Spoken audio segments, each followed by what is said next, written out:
Y'all, I'm sorry, this shirt is so bright. Like, I could never get the lighting right with the sun and all I'm constantly figuring out. So just bear with the light. Just, let the sun of God just shined out on me. like, just bear with the light, okay? So I want to start off by saying congratulations to all the 2022 grads and anybody else who has finished their first year of college, second year, third year, fourth year, whatever. Congratulations, y'all. I'm so proud of you. If no one else has said it to you, I'm saying it. I am so proud of you because I know how difficult it is to finish what you start. So, and that's what I'm gonna talk about today, because I'm giving some advice for my fellow college students out here, because honestly, your girl had a rough year. I gotta grab my coffee. Y'all, I wasn't even a coffee drinker. But I gotta grab my coffee today. I first want to start off by saying, honestly, this past year was probably the hardest, academic year I've ever had. Not because the curriculum was hard, but because everything else in my life pertaining around it was difficult. So when you even come into college, you're literally transitioning from being a teenager into being in adulthood. And I think that was a part of the transition that I feel like I wasn't prepared for, because I always did good in school, in high school, middle school, elementary school. I always did good in school, so I was pretty fine, with curriculum, pretty fine with knowing what I gotta do and meeting that requirement. But actually transitioning and realizing no one else is gonna hold your hand, no one's gonna keep you accountable, you have to keep yourself accountable. I think that was something that I didn't fully anticipate, and so I think I was thrown for a little bit of a loop in that aspect. But other than that, I feel like the curriculum wasn't difficult. It was really just time management, making sure I was on top of everything, and receiving help when I needed it. So the hardest part of last year honestly was my second semester, because not only did work pile up, but the workload got more, but I actually started to go through things in my personal life. And I think for the first time, I truly realized oh wait, I actually have to continue to do my responsibilities, regardless of what's going on, behind me, or what's going on at home when I'm not, in the classroom. And I think that was one of the biggest realizations. Yes, you have stuff going on, but at the end of the day, you still have to handle your business. And I feel like that's a level of maturity that comes with that transition from high school to college. At the end of the day, everyone's not gonna cater to your feelings. Everyone's not gonna cater to, what you got going on in your life. You still gotta get your stuff done. You still have to meet your responsibilities. And I think I realized that for the first time, and also through God's help, because y'all, honestly, it was Jesus Christ himself that literally got me through my first year of college, because honestly, I should not have had the grades that I ended up with at the end of the semester. I ended up with all A's and B's and one C, and I should have had F's. I should have dropped out. So I'm just so thankful for the Lord. And I just want to encourage anybody going into college, God has you. If you know that this is where the Lord is calling me, that this is where I'm supposed to be, what I'm supposed to be doing, you don't have to worry. I remember I was practically failing, honestly, and I went to the Lord and I was like, God, I need your help. I can't, I'm going through all this stuff. My life is kind of in shambles right now. But I know that you told me that I'm supposed to be in school, that I need to, go to school, do what I gotta do. But I can't get through this on my own. And I think that night, or like sometime later, like I literally had this dream of me opening up a report card, and there were all A's and B's on the report card, and that encouraged me to keep going. And then like I had my friends praying for me, and I was even like praying for myself, but at the same time, like I had to be diligent and do what I needed to do. Like I'm so grateful for my teachers, because they really stuck with me. They helped me when I needed help. And if you just show that I'm actually trying to work towards a goal, that I'm actually trying to do something, the God will send those people around you to help you. But at the same time, you also have to be diligent in what you have to do.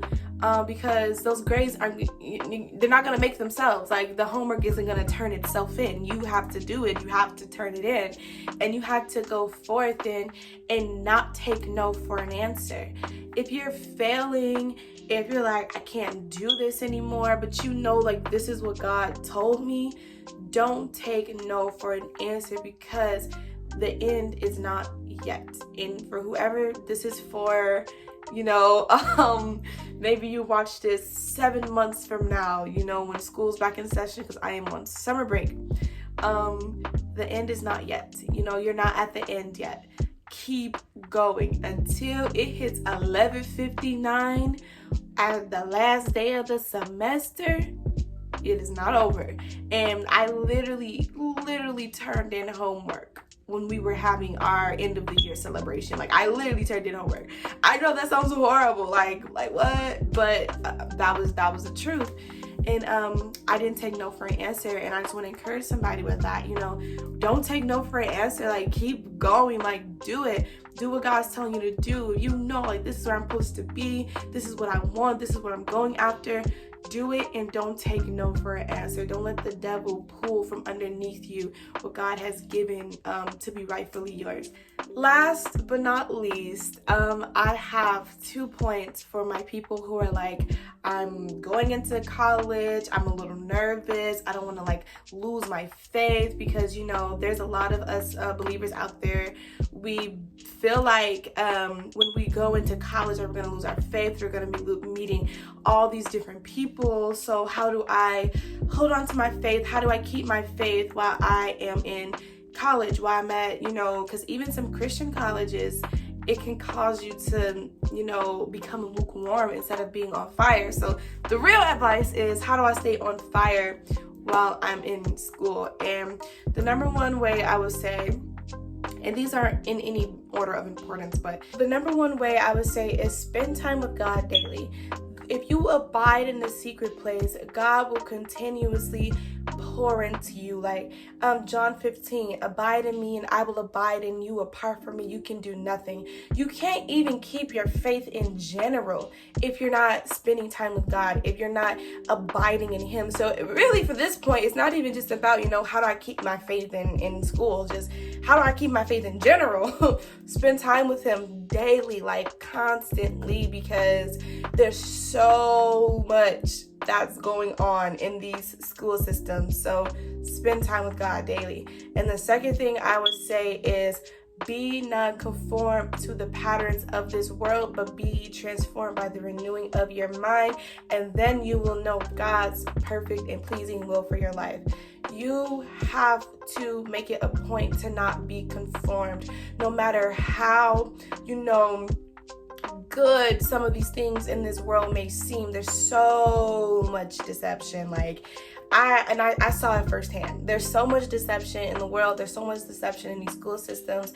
And if you're not being diligent about keeping that, solid foundation with your relationship with God, you can easily be sucked in. Like, read the word, pray, ask the Lord to surround you with a group of people who are on fire for the Lord, because there are a lot of lukewarm Christians out here. So really get around people who are on fire, because that will help keep your fire, ablaze.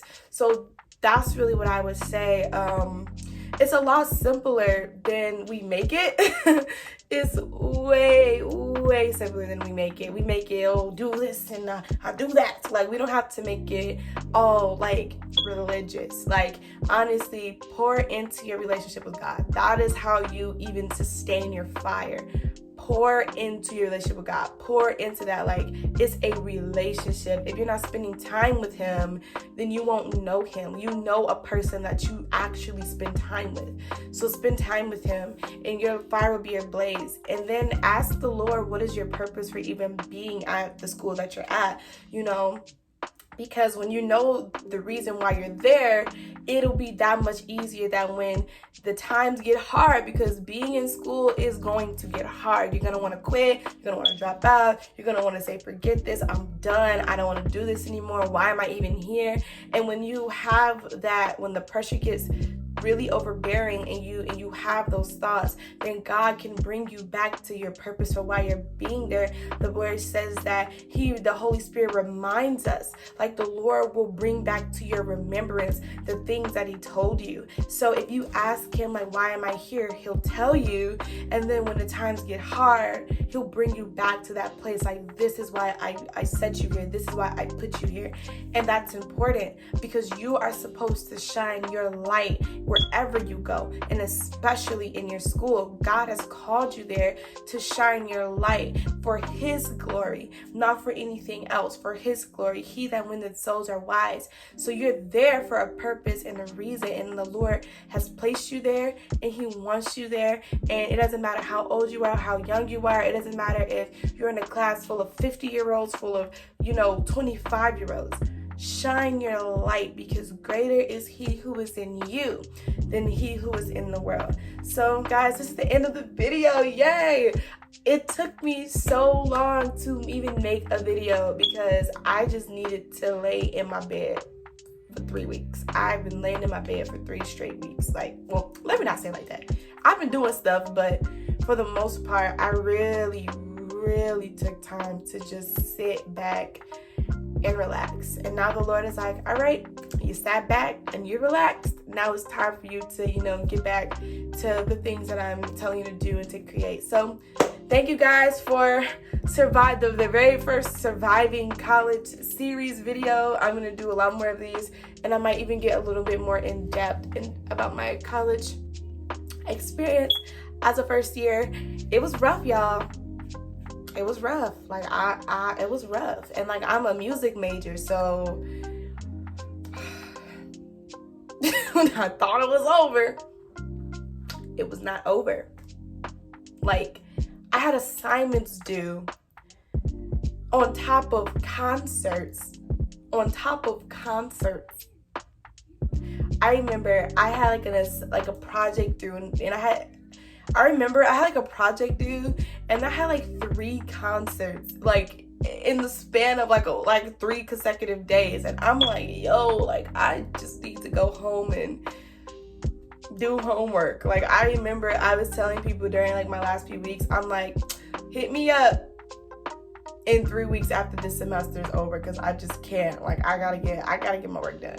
So y'all, God got me through that year. So I love y'all. You guys are the salt of the earth. Follow me on all my social media. Follow me on all my social media. That will be in the description below. And if you have any college questions, college tips, you want to even know anything at all, put in the description below. Put it in the comments below. Guys, make sure you subscribe to my new podcast, Burnday. And thank you guys. I love you. You're the salt of the earth. Bye.